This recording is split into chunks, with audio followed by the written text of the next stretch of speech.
আমার কাছে মনে হয়েছে এটা আরও একটা বড় ধরনের ভুল সিদ্ধান্ত। আর এই সিদ্ধান্তটা হিতে বিপরীত হতে পারে, একটা বড় ধরনের পরিবর্তন হয়ে যেতে পারে। দর্শক, আজকের সারাদিনে বাংলাদেশে যেই ঘটনা ঘটেছে, বাংলাদেশের বিভিন্ন জায়গায় আওয়ামী লীগ, যুবলীগ, ছাত্রলীগের নেতাকর্মীরা আন্দোলনকারীদের সাথে ধাওয়া পাল্টা ধাওয়া সংঘর্ষে লিপ্ত হয়েছেন।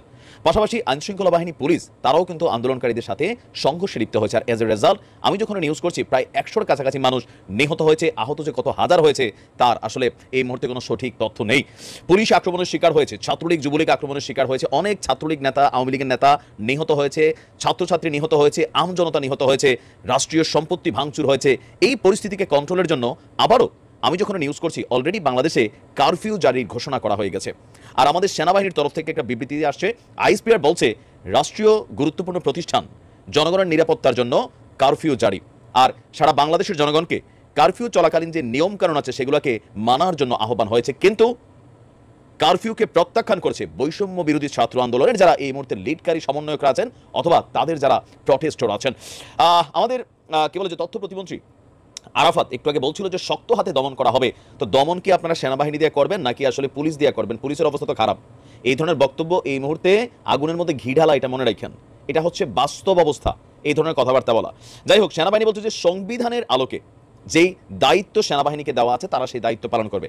এখন সেনাবাহিনী যদি সংবিধানের আলোকে সেই দায়িত্বই পালন করতে যায় তাহলে জনগণের সাথে মুখোমুখি সংঘর্ষে লিপ্ত হবে। সেনাবাহিনী যদি একটা বুলেট ছোড়ে সারা বাংলাদেশের পরিস্থিতি কিন্তু বদলাই যাবে। পাশাপাশি সেনাবাহিনীর মধ্যেও ঊর্ধ্বতন যে কর্মকর্তারা আছেন তারা যতটা মানে কি বলা হয় যে একপক্ষীয় কথা বলছেন, আবার সিপাহীদের মধ্যে আজকে সারা বাংলাদেশে আমরা কিন্তু ভিন্নরূপী দেখেছি যে সেনাবাহিনীর সাধারণ সিপাহীরা তারা কিন্তু বিভিন্ন জায়গায় আওয়ামী লীগ, যুবলীগের বিপক্ষে দাঁড়িয়ে ছাত্রদেরকে নিরাপত্তা দিয়েছে। এখন বৈষম্য বিরোধী আন্দোলনের ছাত্রছাত্রীরা কি বলছেন? তারা বলছে যে সরকারের জারি করা কারফিউ আমরা বাতিল ঘোষণা করছি। আর সমন্বয়ক হাসনাত আব্দুল্লাহ তিনি এই ঘোষণা দিয়ে বলছেন এক দফার পর, মানে সরকার পতনের এই দফার পর আর তাদের কোনো আদেশ কার্যকর থাকে না। সেই জন্য সন্ধ্যা 6টা থেকে ঘোষণা করা কারফিউকে বাতিল ঘোষণা করা হলো। কারফিউর নির্দেশনাতে বলা হয়েছে 4 আগস্ট সন্ধ্যা 6টা থেকে পরবর্তী নির্দেশ না দেওয়া পর্যন্ত ঢাকা সহ সব বিভাগীয় সদর, সিটি কর্পোরেশন, পৌরসভা, শিল্পাঞ্চল, জেলা সদর, উপজেলা সদরে কারফিউ বলবৎ থাকবে।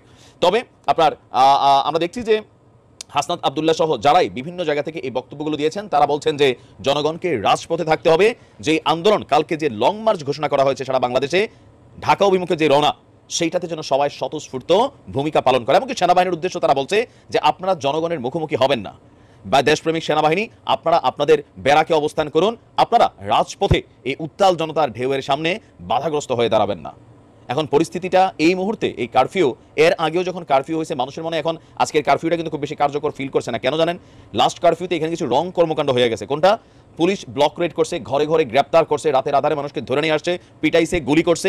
এরকম দৃশ্যের কারণে আজকে কিন্তু কারফিউটা মানুষ সহজে মানতে চাচ্ছে না। ছাত্ররা জানে এই কারফিউ দিয়া যদি তারা ঘরে ঢুকে তাহলে আরো খারাপ পরিস্থিতি হবে। এমনটাই কিন্তু সমন্বয়কদের বা তাদের যারা নেতাকর্মীরা আছেন অথবা প্রটেস্টাররা আছেন তারা দাবি করেছেন। আমি জানি না যে আসলে এই কারফিউর মধ্যে সর্বশেষ বাকি আছে সেনাবাহিনী বনাম জনতার সংঘর্ষ, সেইটাই শুরু হয়ে যায় কিনা। যদি সেটা হয় তাহলে ইতিহাস নতুনভাবে রচিত হবে। আল্লাহ হেফাজত করুক। আসসালামু আলাইকুম।